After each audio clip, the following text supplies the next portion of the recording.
Before you start the installation of your new groundsman shed, there are a few things you'll want to check first.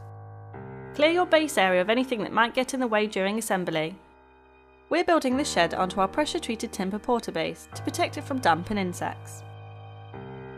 We would always recommend installing on a dry day with a minimum of 2 people. For this installation you will need a screwdriver, a drill, a hammer, a tape measure, a ladder and a Stanley knife or cutting tool. Start off by removing the transportation blocks from each of the panels. They're nailed in, so give them a hard knock to remove them. You should fit the door first so that you can make sure the hinges are level. Begin by laying out the door framing strips around the edge of the panel opening.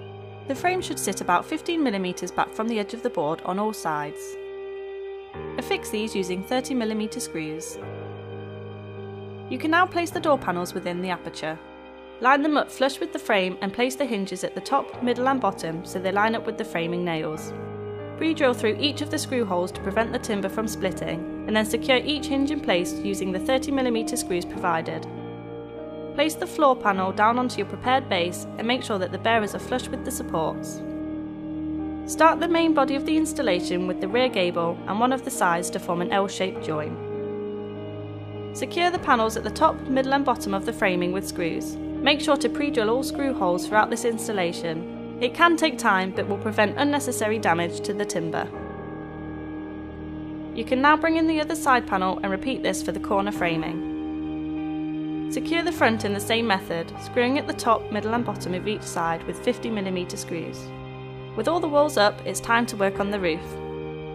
Line one of the panels up and slide it along the gables until it reaches the apex.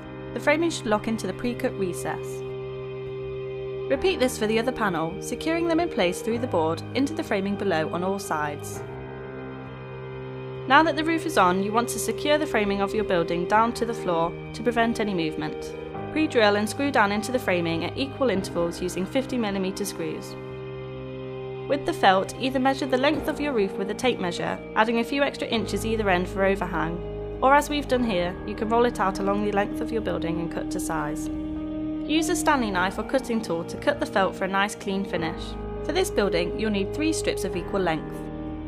Roll the felt out along the roof and position it so that you have at least 2-inch overhang on all sides. Tack the felt at the top 2 corners to prevent any movement and secure them all around, making sure that the felt is pulled firmly to prevent wrinkles. Repeat this for the other side of the roof before rolling out the 3rd strip along the apex. This should overlap your 2 pieces and can then be tacked along the length of the roof on either side. With the roof finished, it's time for the trims. Fold the felt down so that it is sandwiched firmly between the fascia and the edge of the roof. Secure these at each end and the middle and repeat for all 4 fascias. Secure a finial at each end with 40mm screws. Align the corner trims over the side panel framing and then secure in place at the top, middle and bottom with 30mm screws. For the window, place the window strip evenly above the window opening and secure in place with screws. Place the window panel into position and align a hinge over each side before securing the window strip. Align the casement stay and catches onto the sill and secure the stay into the window framing. Use a screwdriver to attach the catches to the sill with 20mm screws. Place the lock over the internal framing of the master door and screw through into position. Attach a door handle on one end of the handlebar, threading it through the lock to the other side. Screw the second handle onto the bar before securing the handle guard. On the inside of the slave door, secure the lock stay with screws into the framing. The lock catch can be turned to hold the door closed. The door blocks need to be placed over the top framing of the slave door and secured with screws. You can now attach the tower bolt and stay with screws. Now that your shed is installed, you'll want to treat it with a good quality timber preservative to keep it protected throughout the year.